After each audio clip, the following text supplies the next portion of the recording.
함께 찬송 드리겠습니다. 찬송가 92장 위에 계신 나의 친구 함께 찬송합니다.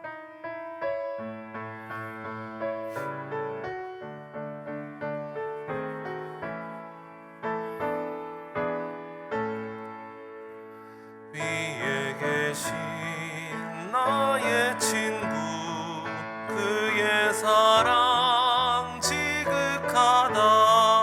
이는 예수 그리스도 나의 구주 나의 친구 사랑하는 나의 친구 늘 가까이 계시도다.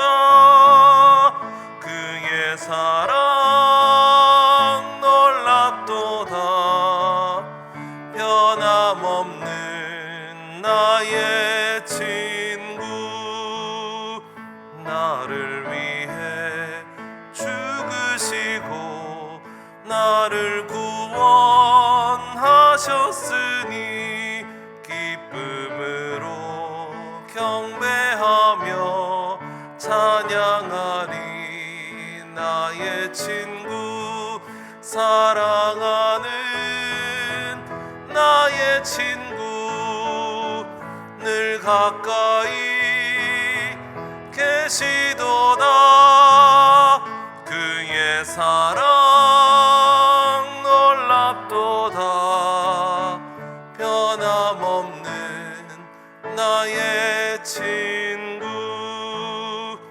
내 맘속에 늘 계시고 영원토록 함께하네. 가지 되어 하나 되리 포도나무 나의 친구 사랑하는 나의 친구 늘 가까이 계시도다. 그의 사랑 놀랍도다.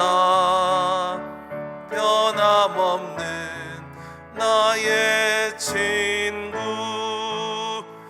그날이와 황금길에 그의 영광 바라보며 그의 팔로 날 안을 때 만나보리. 나의 친구 사랑하는 나의 친구 늘 가까이 계시도다. 그의 사랑 놀랍도다. 변함없는 나의 친구.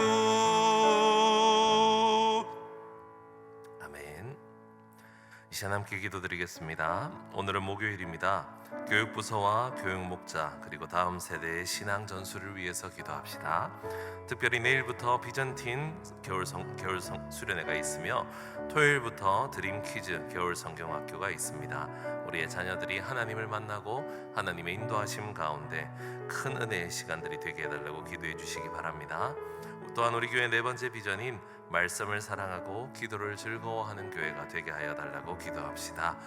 하나님께 간절히 합심하여 기도드리겠습니다. 하나님 감사합니다. 하나님께서 우리에게 다음 세대를 허락하여 주시고 이 흉악한 세상 가운데에서 죄가 가득한 세상 가운데에서 예수 그리스도를 마음에 품고 하나님의 백성으로 언약의 백성으로 살아갈 수 있는 우리의 자녀들을 교회로 부르시고 주의 말씀으로 가르치시며 주의 인자하심으로 끝까지 품어주심을 감사드립니다. 주님, 우리의 자녀들이 하나님의 말씀 안에서 온전하여지며 신앙이 믿음으로 잘 전수될 수 있도록 주님 은혜를 더하여 주옵소서. 이를 위해서 수고하시는 모든 교육 목자님들과 교육부서의 모든 일꾼들에게 주님의 능력과 은사들을 부어주시고 말씀 전하는 모든 교육자들에게 하나님의 풍성한 은혜를 더하여 주셔서 우리의 자녀들이 믿음 안에서 올바르게 성장해 나갈 수 있게 하여 주옵소서. 특별히 내일부터는 비전팀 수련회가 있으며 그리고 토요일부터는 드림 퀴즈 겨울 새로울 성경학교가 있습니다. 하나님이 예비하신 풍성한 은혜가 넘치는 시간이 되게 하여 주시옵소서. 또한 주님, 우리 교회 네 번째 비전, 말씀을 사랑하고 기도를 즐거워하는 교회가 되게 하여 주셔서 말씀과 기도로 새로워지는 일들이 올해에도 계속될 수 있는 큰 은혜가 있게 하여 주옵소서. 모두가 하나님의 말씀 앞에 나옴을 기쁨으로 여기게 하시고 주님께 기도하는 시간을 감사함으로 즐거워하게 하여 주옵소서. 주님과의 교제가 우리의 생명의 그 모든 것임을 믿음으로 고백하며 하나님과의 관계를 아름답게 이어갈 수 있는 우리 모두가 되게 하여 주옵소서. 감사를 드리며 이 모든 말씀을 살아계신 예수 그리스도 이름으로 기도드립니다. 아멘. 오늘 우리에게 주시는 하나님의 말씀입니다.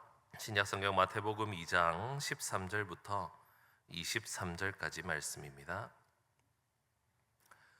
마태복음 2장 13절에서 23절까지 말씀, 저와 여러분이 한 절씩 교독하시고 마지막 절은 함께 읽습니다. 그들이 떠난 후에 주의 사자가 요셉에게 현몽하여 이르되 헤롯이 아기를 찾아 죽이려 하니 일어나 아기와 그의 어머니를 데리고 애굽으로 피하여 내가 내게 이르기까지 거기 있으라 하시니 요셉이 일어나 밤에 아기와 그의 어머니를 데리고 애굽으로 떠나가 헤롯이 죽기까지 거기 있었으니 이는 주께서 선지자를 통하여 말씀하신 바 애굽으로부터 내 아들을 불렀다 함을 이루려 하심이라.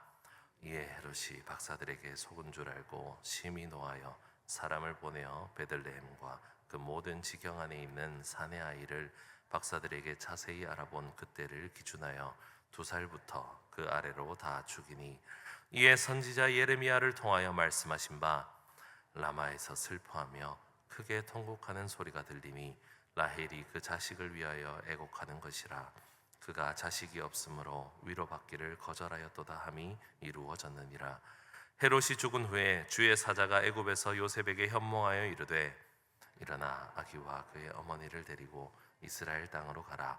아기의 목숨을 찾던 자들이 죽었느니라 하시니 요셉이 일어나 아기와 그의 어머니를 데리고 이스라엘 땅으로 들어가니라. 그러나 아켈라오가 그의 아버지 헤롯을 이어 유대의 임금됨을 듣고 거기로 가기를 무서워하더니 꿈에 지시하심을 받아 갈릴리 지방으로 떠나가. 함께 읽습니다. 나사렛이란 동네에 가서 사니 이는 선지자로 하신 말씀에 나사렛 사람이라 칭하리라 하심을 이루려 함이로라. 아멘. 우리는 오늘 본문을 통해 사람의 실수나 혹은 사람의 의도 그리고 여러 판단들을 다 품고 일하시는 하나님의 크심을 발견할 수가 있습니다. 예수님께서 탄생하신 것을 별을 보면서 알아내었던 동방에 있던 학자들, 박사들은 헤롯 왕을 찾아가서 유대인을 찾는 장면이 어제 본문에 나왔습니다. 오늘 본문에서 이 사실을 꺼림칙하게 여긴 이 헤롯 왕은 베들레헴과 그 주변에 있는 2살 아래의 모든 남자아이를 다 죽이도록 명령하는 것을 볼 수가 있습니다. 사실 성경에 있는 내용들을 우리가 읽다 보면 남 얘기라서 좀 쉽게 생각할 수 있겠지만 이 사건은 너무 잔혹한 사건입니다. 너무 슬픈 얘기입니다. 당시 베들레헴 주변에 2살 아래 남자아이가 한 20명에서 30명 사이로 있었을 것이다 라고 보통 추측을 하는데요. 이 아무 죄 없던 것처럼 보이던 그 아기들이 다 살해를 당하고 만 것입니다. 사실 헤롯 왕은 그런 일을 당연히 하고도 남을 수밖에 없는 원래 잔혹한 왕이었습니다. 헤롯 왕이 얼마나 잔혹했던지 자신이 병에 걸려서 죽을 때가 되자 이스라엘에 있는 유대 귀족들을 한 자리에 다 감금해 놓고 자신이 죽는 날 그들을 모두 살해하도록 명령한 적도 있습니다. 그래서 자신의 죽음을 유대인들이 기뻐하지 못하도록 온 나라가 애곡하고 슬퍼하도록 그런 귀족들을 모아서 다 학살하려고 하는 계획을 세웠다가 결국 취소되긴 해왔으나 이 헤롯 왕은 정상 범주에서 굉장히 많이 벗어난 병적인 사람이었습니다. 원래 그런 일들을 쉽게 행하던 왕이었다는 겁니다. 근데 마음속에 한켠에서 계속 아쉬움이 있는 거죠. 이 동방에서 비록 먼 거리에서 이 박사들이 찾아왔는데 유대인의 왕을 찾으면서 굳이 유대인들의 왕이었던 헤롯에게 찾아가서 왕이 어디에 났냐고 이야기할 필요가 있었을까? 그런 생각 안 해보셨습니까? 왜 굳이 이 박사들이 굳이 그 당시에 흉악하고 포악하던 왕을 찾아가서는 그 사람의 심경을 긁을 수 있는 말을 굳이 해서 이런 이 슬프고도 잔혹한 사건을 만들어냈을까? 이 박사들이 좀 눈치가 있었으면 이 헤롯 대왕 살고 있는 지역에 왔을 때 별이 안 보였을 거 아니에요. 그쪽이 아니었을 거 아닙니까? 물론 그 당시에 이 먼 곳에 있던 박사들이었기 때문에 왕의 자녀들 중에 유대인의 왕이 난 것 아닌가라고 추측을 한 건 이해는 합니다. 그래서 물어볼 곳이 거기밖에 없었다라고 하는 것도 마음 한켠으로는 인정하면서도 계속 마음에 걸리는 거죠. 그 동네 분위기도 보였을 거고, 그리고 이렇게 물어보면 큰일 날 거라는 얘기들도 이렇게 걸어오면서 소문들을 들었을 텐데 왜 굳이 긁어서 부스럼을 만들었을까? 이 동방 박사들, 우리가 성경을 통해서 볼 때는 이 황금과 모략과 이렇게 예수님의 탄생을 축하하면서 먼 곳에서 와서 주님의 나심을 준비한 사람들로 우리는 기억하지만, 저는 성경을 보면 볼수록 마음이 깨름직합니다. 왜 굳이 그랬을까? 이 아이를 낳아서 키워보니까 더 알겠더라고요. 이 아기가 24개월도 안 된 아기가 한 마을에서, 한 지역에서 모두 다 몰살을 당했다고 하는 그 슬픈 소식을 만들어낸 이 간접 가해자가 아닌가라는 생각도 좀 해봅니다. 우리가 사는 세상은 잔혹합니다. 왜냐하면 하나님께서 이 땅을 다스리고 계시지만 이 땅에서 살아가는 사람들은 죄가 가득한 인간들이기 때문입니다. 사람 중에는 헤롯 같은 사람이 있습니다. 자기 마음대로 잔혹하게 자신의 원을 따라서 마음껏 행동하는 사람이 있는데, 이상하게 그런 사람들은 권력도 가지고 있는 경우가 많습니다. 그런 잔혹한 사람도 있고, 때로는 죄가 가득한 세상이기 때문에 이 땅에서 무슨 일이 일어날지 모른다는 겁니다. 갑작스런 사고가 일어날 수도 있고, 누군가의 마음 때문에 누군가가 상처를 받을 수 있고, 예상할 수 없는 재난이 있을 수도 있고, 사고가 있을 수도 있습니다. 우리가 항상 원하는 대로 세상이 흘러가지 않습니다. 이미 세상은 죄 가운데 가득 젖어 있기 때문입니다. 하지만 오늘 본문을 통해서 하나님께서 그 죄 많은 세상 가운데에서 어떻게 하나님의 뜻을 이루어 가시는지를 볼 수 있기를 바랍니다. 하나님께서는 헤롯 왕의 이 광적인 증상을 통해서 오늘 본문 13절에 요셉에게 주의 사자를 보내서 애굽으로 피신할 수 있도록 하십니다. 요셉은 즉시 그날 밤에 예수님과 아내 마리아를 데리고 애굽에서 떠나서 생명을 건지게 되는 장면이 나옵니다. 헤롯의 포악함 때문에 생겼던 이 애굽행은 결국 하나님의 크신 뜻을 이루는 도구가 되었습니다. 15절 말씀에 애굽으로부터 내 아들을 불렀다라는 말씀은 호세아 11장 1절에 내가 애굽으로부터 내 아들을 불렀다라는 말씀을 성취하는 것이 되었습니다. 예수님께서는 애굽으로 이동하셨고 다시 출애굽해서 가나안 땅으로 돌아오시는 사건을 통해서 예수님께서 이스라엘의 목적과 사명을 실현하는 분이심을, 또한 출애굽을 닮아 있는 그 미래의 출애굽을 통해서 하나님의 새 언약 백성 그리고 새로운 이스라엘이 경험할 죄와 사망의 권세에서의 해방과 구원을 예고하는 상징이 되셨습니다.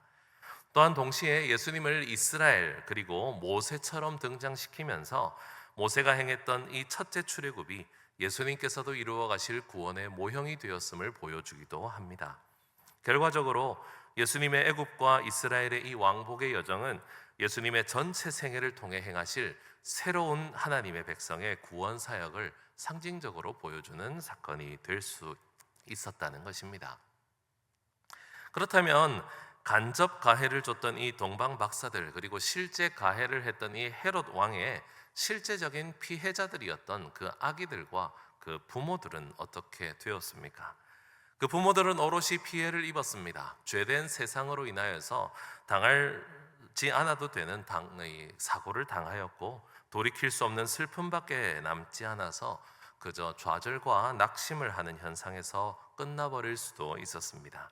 하지만 하나님께서는 이 사건 역시도 예레미야 31장과 35장에 나타나는 말씀의 성취라고 이루어 가십니다. 예레미야는 라헬이라는 인물을 이스라엘의 어머니로 비유하면서 이스라엘 자손이 포로로 잡혀가는 모습을 보면서 어머니 라헬이 고통 가운데 통곡하는 것을 표현한 이 예레미야 말씀을 마태는 가지고 옵니다. 마태는 과거에 있었던 이 민족적인 슬픔을 이 당시 베들레헴의 여인들의 통곡과 연결시키고 있습니다. 하지만 이 슬픔은 그저 낙심의 슬픔으로 끝나는 것이 아닙니다. 죄가 가득했던 세상에서 당연히 사람들이 사람의 욕심으로 인하여서 죽어나가는 것으로 끝나지 않는다는 것입니다. 어찌 보면 이 죽음 가운데에서 예수 그리스도의 소망이 다시 회복되고 있음을 보여주는 장면이라고 할 수가 있겠습니다. 고통 가운데 이미 자신의 자녀들을 잃었지만 그것보다 더 많은 상실들이 과거에도 있었습니다. 이스라엘 사람들의 죄로 인하여서 그들은 포로로 잡혀갔고 죽임을 당했습니다. 어찌 보면 죽임을 당하는 것은 너무 당연한 세상이었던 것입니다. 그러나 하나님께서는 이번 죽음에는 예수 그리스도를 살리시는 사건을 통해서 다시는 이런 일이 없이 예수로 인하여서 온전한 회복을 이루고자 하는 마지막 통곡으로 사용하고 보여주고 계신 것입니다. 그리고 이어서 헤롯 왕이 죽은 후에 주의 사자가 다시 요셉에게 나타납니다. 그리고 너의 자녀를 죽이려고 하는 왕이 죽었으니 다시 베들레헴으로 돌아가도록 해라 라고 말씀을 하십니다. 하지만 요셉은 다음 왕이었던 아켈라오 역시도 굉장히 포악하다는 소문을 듣고는 베들레헴 땅으로 돌아오려고 하지 않습니다. 유대 땅으로 돌아오지 않고 오히려 자신들의 고향이었던 나사렛으로 숨어 들어가는 장면이 나옵니다. 사실 나사렛 사람들은 요셉과 마리아에 대해서 수군거리기도 하고 수치심을 주기도 했을 것입니다. 그러나 그 모든 것을 감내하고도 두려움 때문에 하나님께서 원하시는 곳이 아닌 다른 곳으로 이렇게 숨어 들어가는 장면이 보입니다. 하지만 하나님께서는 이 요셉의 연약함까지도 들어서 사용하십니다. 본문 마지막 절에 예수 그리스도를 나사렛 사람이라 칭하리라는 구약의 많은 선지자들의 그런 말씀을 이루기 위함이라고 하시면서 예수님께서 사람들에게 인정받지 않던 나사렛이라는 곳의 출신이라는 것을 드러내게 하시고 예수님의 겸손하심과 낮아지심을 드러내는 하나님의 계획 속에 포함시키시는 것을 볼 수 있겠습니다. 사실 이 모든 일은 없어도 되는 일이었습니다. 하나님께서는 이 헤롯 왕의 광적인 행동과 그 아기들의 죽음, 그리고 이 요셉의 불안정함, 요셉의 두려워함, 이런 인간적인 부족함이 없이도 충분히 하나님의 뜻을 이루실 수 있는 분이십니다. 하나님께서 굳이 예수님을 애굽 땅에서 건져내시면서 이스라엘의 모습을 보여주시고 이스라엘 사람들이 통곡하는 모습을 통해서 이스라엘의 죄를 드러나게 하시며 애굽의 그 두려워하는 무서워하는 마음 때문에 나사렛이라고 하는 곳을 준비하신 하나님께서 짜신 각본이 아니라는 겁니다. 이 모든 일들이 일어난 것은 사람의 연약함 때문입니다. 사람의 부족함이요 사람의 죄 때문에 일어난 일들입니다. 하지만 우리 하나님께서는 얼마나 크신 분이십니까? 그런 사람의 부족함과 죄악이 가득한 세상 가운데서 벌어지는 일들 가운데서도 차근차근 하나님께서 뜻하신 바를 하나씩 하나씩 다 이루어 가심을 우리는 볼 수가 있습니다. 오늘 본문에서 하나님께서는 그 말씀이 이루어지게 하셨다는 말씀을 계속합니다. 하나님께서는 그 뜻을 반드시 이루시는 분이십니다. 인간은 스스로 무엇을 행합니다. 악을 행합니다. 우리가 지금 사는 세상에도 하나님에게서 멀어져 있는 많은 자들은, 하나님을 거부하는 많은 자들은 다른 사람들을 괴롭히고 착취하며 다른 사람들을 고통 가운데 빠지게 하기 위해서 오늘도 지옥 같은 삶을 시작하게 될 것입니다. 우리도 그 현장에 떨어져 있습니다. 우리도 그 어떤 사람들의 갑작스러운 공격으로 해를 당할 수 있는 우리도 동일한 사람들입니다. 술 취한 사람들의 차량에 부딪혀서 다칠 수도 있고 죽임을 당할 수도 있는 것이 우리들입니다. 다른 사람의 미움과 다른 사람의 시기로 우리의 삶이 불안해지는 것도 사실입니다. 우리 가운데 하나님을 믿음에도 불구하고 불안해하고 두려워하는 근심하는 마음 때문에 우리의 일들을 해칠 수도 있습니다. 하지만 오늘 새벽에 우리가 말씀을 통해서 반드시 기억해야 하는 사실은 우리의 연약함, 이 땅의 죄악 가운데서도 하나님은 크시다는 것입니다. 하나님께서는 어떻게든지 하나님의 뜻을 이루어 가기 위하여서 우리들을 붙드실 것이고 우리 안에 계신 예수 그리스도, 우리가 믿음으로 영접한 예수 그리스도가 우리 안에서 살아서 일하실 수 있도록 끝까지 보호하실 것이라는 말씀입니다. 하나님께서는 그렇게 이루어 가시는 분이십니다.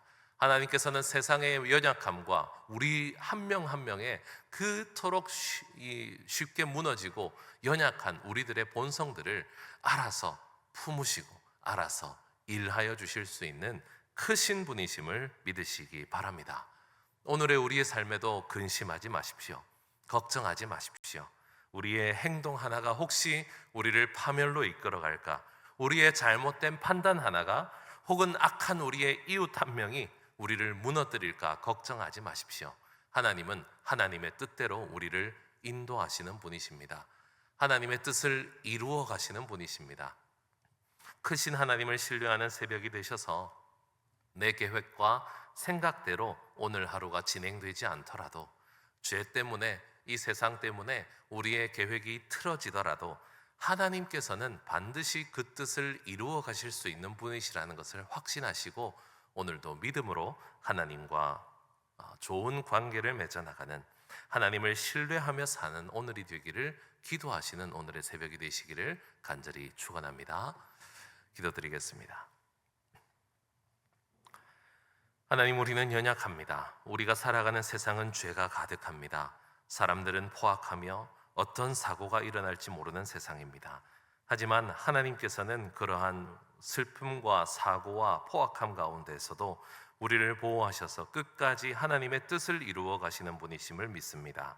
우리에게 예수 그리스도를 보내주시기 위하여서 그 악한 세상 가운데서 주님을 보호하셨던 하나님께서 오늘도 우리 안에 계신 예수님을 통하여서 우리를 보호하시고 하나님의 뜻이 우리의 삶을 통하여 이루어지게 하여 주시옵소서. 오늘도 세상에 흔들리는 모든 것들을 통하여 불안해하지 아니하고 하나님의 크심을 믿고 하나님과 함께 동행하는 것만이 우리의 생명임을 믿고 기도하는 우리들이 되게 하여 주시옵소서. 주와 함께하는 이 시간이 너무나도 귀하다는 것을 기억하며 하나님께 모든 것을 내어드려 우리의 마음과 우리의 생각과 우리의 영혼과 우리의 삶을 하나님께 온전히 맡길 수 있는 오늘이 되게 하여 주시옵소서. 감사를 드리며 이 모든 말씀을 살아계신 예수 그리스도의 이름으로 기도드립니다. 아멘.